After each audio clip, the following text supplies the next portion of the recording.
हां बाबा. आज नगर परिषद धाराशिव यांना मागील विषयान्वये जे शहरातील ड्रेनेजची कामं चालू आहे संबंधित गुत्तेदाराने संपूर्ण रोडची कामं अर्धवट सोडून काम बंद करून तो सदरचे कामं बंद करून घरी जाऊन बसलेला आहे. का तर नगर परिषद पैसे देत नाही. ज्या गुत्तेदाराने काम भरले त्या गुत्तेदाराला टेंडर क्लॉज जे टेंडरचे क्लॉज आहे त्याच्यामध्ये सरळ लिहिलेलं आहे नगरपालिकेकडे ज्यावेळेस पैसे उपलब्ध होतील त्यावेळेस ते पैसे मिळतील.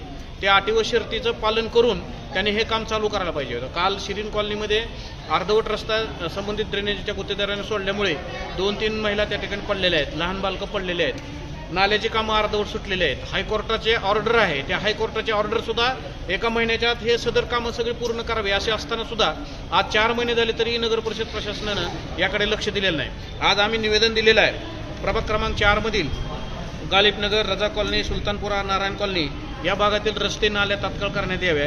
अन्यथा या ठिकाणी जिल्हा प्रशासन व नगर परिषद प्रशासन यांचं आम्ही जिल्हाधिकारी कार्यालयामध्ये नाव ठेवायचं आंदोलन, बारशे आंदोलन आम्ही करणार आहे. सदर या भागातील जे कामाची प्रक्रिया आहे आज तागायत का थांबली, 4 महिने झाले कुणीही लक्ष द्यायला तयार नाही. वास्तविकता उस्मानाबाद धाराशिव नगरपालिका ही वाऱ्यावर सुटलेली आहे.